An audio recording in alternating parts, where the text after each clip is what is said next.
যারা বলছে শরীয়তের আইনে বিশ্বাস করি না, আপনারা বলেন বাংলাদেশের শতকরা 90 জন মানুষ কোরআন হাদিসের আইনে বিশ্বাস করে না? করে না? করে। এখন যারা বলছে করি না, তাদেরকে কি ভোট দেওয়া উচিত?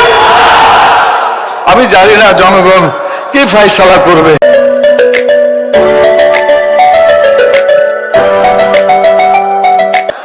ইন্নাল হামদুলিল্লাহ ওয়াসসালাতু ওয়াসসালামু আলা রাসূলিল্লাহ ওয়া আলা আলিহি ওয়া আসহাবিহি আজমাইন। রংপুর বিভাগে অনুষ্ঠিত 8 দলীয় সমমনা দলের সমাবেশের সম্মানিত প্রধান অতিথি হযরত মাওলানা সৈয়দ রেজাউল করিম, জাতীয় নেতৃবৃন্দ, স্থানীয় নেতৃবৃন্দ, সাংবাদিক বন্ধুগণ, আমার সামনে উপস্থিত একান্ত প্রিয় ভাইয়েরা, এই মাইক যন্ত্রের সাহায্যে যাদের কানে আওয়াজ পৌঁছছে সেই সমস্ত অনুপস্থিত ভাই এবং বোনেরা, আসসালামু আলাইকুম ওয়া রাহমাতুল্লাহি ওয়া বারাকাতুহু। আপনারা সবাই ভালো আছেন? আলহামদুলিল্লাহ, আমরা সবাই ভালো আছি। ভালো থাকার কারণে আপনাদের কাছে আমরা আসতে পেরেছি, আপনারাও পেরেছেন। প্রিয় ভাইরা, আল্লাহ তাআলা আমাদেরকে দুনিয়াতে পাঠার উদ্দেশ্য সম্পর্কে সুন্দর করে বলেছেন, কুনতুম খায়রা উম্মাতিন উখরিজাত লিন-নাস তা'মুরুনা বিল মারুফ ওয়া তানহাউনা আনিল মুনকার। তোমরা শ্রেষ্ঠ জাতি, তোমাদেরকে বেছে বের করা হয়েছে মানুষের কল্যাণের জন্য। আর এই কল্যাণ প্রতিষ্ঠা করতে হলে ন্যায়ের আদেশ দিতে হবে, অন্যায়ের বিরুদ্ধে প্রতিরোধ গড়ে তুলতে হবে। সম্মানিত ভাইরা, আল্লাহর এই আয়াতকে সামনে রেখে আমি আপনাদের কাছে জিজ্ঞেস করতে চাই, দুনিয়ার জীবনটা কি আমাদের সব শেষ, না আখিরাতে একটা জীবন আছে? জোরে বলতে হবে, আখিরাতের জীবন আছে। সেই জীবনে কি কল্যাণ পেতে চান? রব্বানা আতিনা ফিদ দুনিয়া হাসানা ওয়া ফিল আখিরাতি হাসানা ওয়া কিনা আযাবান নার। দুনিয়াতে আল্লাহর কাছে আমরা কল্যাণ চাই, আখিরাতেও কল্যাণ চাই, জাহান্নামের আগুন থেকে বাঁচতে চাই। সম্মানিত ভাইরা, এটা শুধু আমরা বাঁচতে চাই না যারা এখানে উপস্থিত হয়েছি, সারা দুনিয়ার ইমানদার মানুষেরা সবাই বাঁচতে চায়। অতএব যদি বাঁচতে হয়, যাদের ঈমান আছে আল্লাহর এই কথাকে সামনে রেখে মানুষের কল্যাণের জন্য আমাদেরকে রাজনীতি করতে হবে। সমস্ত কাজের কেন্দ্রবিন্দু হবে মানুষের কল্যাণ করা। ব্যক্তি কল্যাণ, স্বার্থপরতা, চাঁদাবাজ, দুর্নীতিবাজ এই সমস্ত খারাপ কাজ করলে আখিরাতে কোনো কল্যাণ পাওয়া যাবে না। অতীতের সরকার 54 বছর ধরে কয়েকটা সরকার এসেছে, কোন সরকার মানুষের কল্যাণের জন্য কাজ করে নাই। হয়তো ব্যক্তির জন্য কল্যাণ করেছে, না হয় দলের জন্য কল্যাণ করেছে, আর না হয় দুনিয়ায় কিছু মানুষের উপকার করার জন্য কাজ করেছে। আখিরাতের কল্যাণের জন্য কোনো কাজ করেছে বলেন? কথা বলেন, তারা কি আখিরাতের কল্যাণের জন্য কাজ করেছে? আমরা দল ঘোষণা দিচ্ছি, আমরা দুনিয়ারও কল্যাণ করতে চাই, আখিরাতেও আমরা কল্যাণ পেতে চাই। রাজি আছেন আপনারা? সেই আখিরাতের কল্যাণের জন্য আবু সাঈদের মতো, মুগ্ধের মতো জীবন বিলিয়ে দিতে হবে। রাজি আছেন? যারা যারা আল্লাহর আইন চালু করার জন্য জীবন দিতে রাজি আছেন, দুই হাত তুলে ওয়াদা করেন আল্লাহর কাছে, আমরা জীবন দেব, আল্লাহর আইন চালু করব ইনশাআল্লাহ। সংগ্রামী সাথী ও বন্ধুগণ,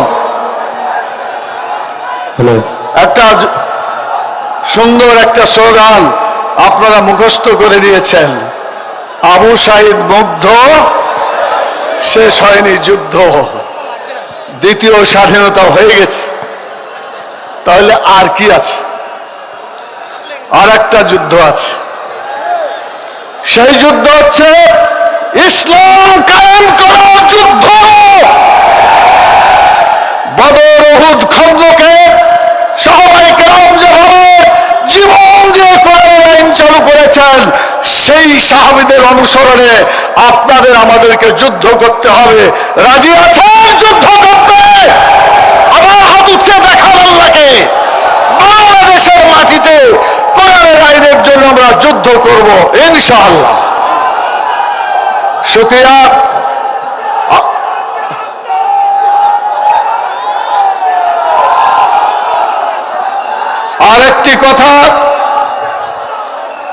আরেকটি কথা বলতে চাই, সেটি হলো আল্লাহ তাআলা বলেছেন ইসলামী রাষ্ট্র কায়েম তোমরা করবা, তো কায়েম করলে কি কাজ করবা?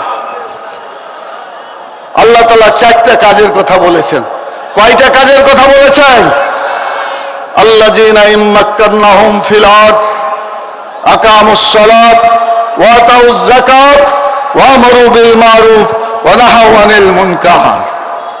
তাদের হাতে ক্ষমতা দিলে, রাষ্ট্র ক্ষমতা যদি তাদের হাতে আসে, নামাজ কায়েম করে মানুষের চরিত্রকে ভালো করে দিতে হবে, যাকাত চালু করে মানুষের ক্ষুধা দারিদ্র এগুলো দূর করে দিতে হবে, ভালো কাজ চালু করে মানুষের জীবনে শান্তি প্রতিষ্ঠা করতে হবে, খারাপ কাজ বন্ধ করে মানুষকে অশান্তির হাত থেকে রক্ষা করতে হবে। এই 4 দফা কাজ করতে রাজি আছেন? তাহলে আপনাদের আমি বলবো আগামী নির্বাচনে কোরআনের আইন চালু করতে তো রাজি আপনারা, কি বলেন? এই কোরআনের আয়াতকে চালু করতে হলে আপনাদেরকে ঐক্যবদ্ধ থাকতে হবে। পারবেন?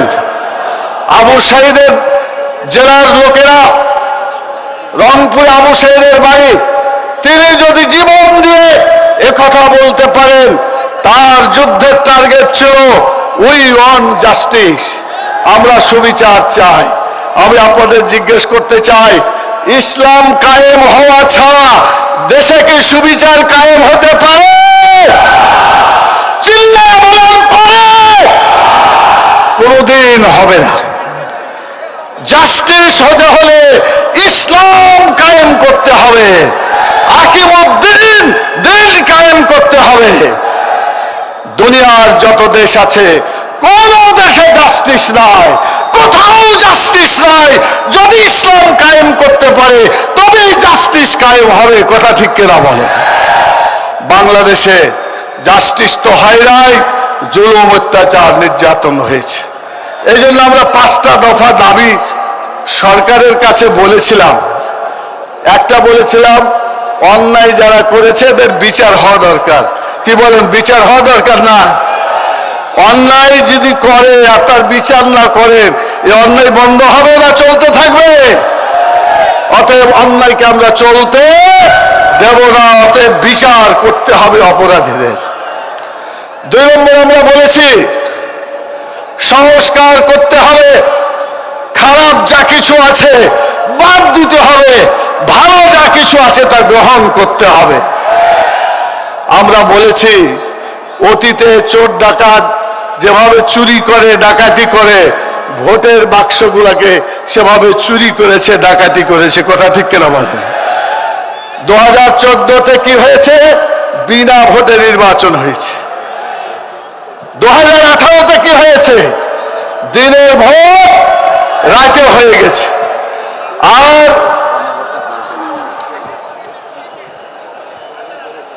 2024-এ কি হয়েছে বলে? ওরা কেউ ভোট তো দিতেও যায় নাই, আর ভোটে দাঁড়াইতেও চায় নাই। সাংবাদিকরা এখানে আছেন, ওনারা রিপোর্ট করেছেন যে ভোট কেন্দ্রে যে দেখলাম মানুষ তো নাই, কুত্তা কয়েকজন শুয়ে আছে, কয়েকটা শুয়ে আছে। এই কুত্তা শুয়ে থাকা নির্বাচন বাংলাদেশে আমরা চলতে দিতে চাই না।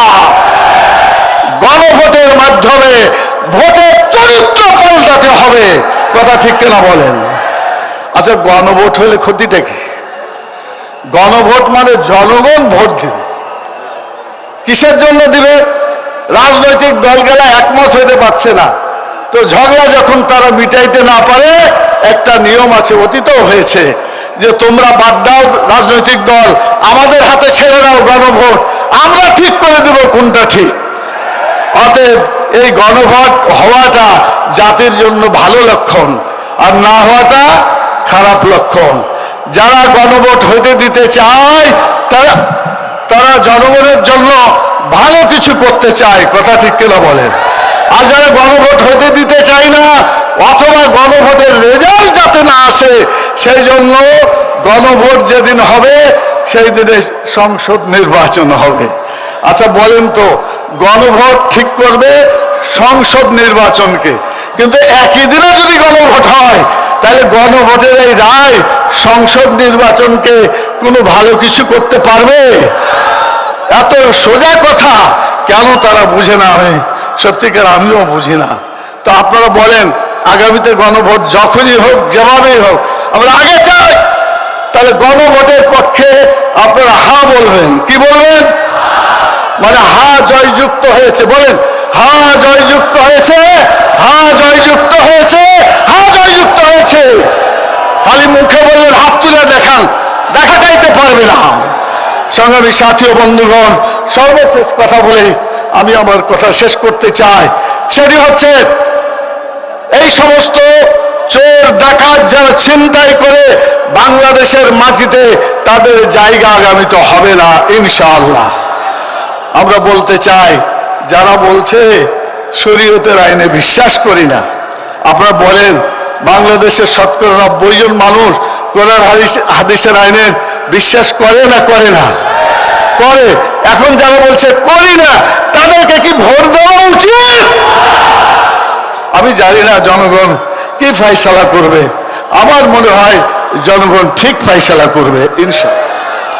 শেষ কথা বলছি, সেটা হলো যে আমরা বিচারের কথা বলেছিলাম একটু আগে।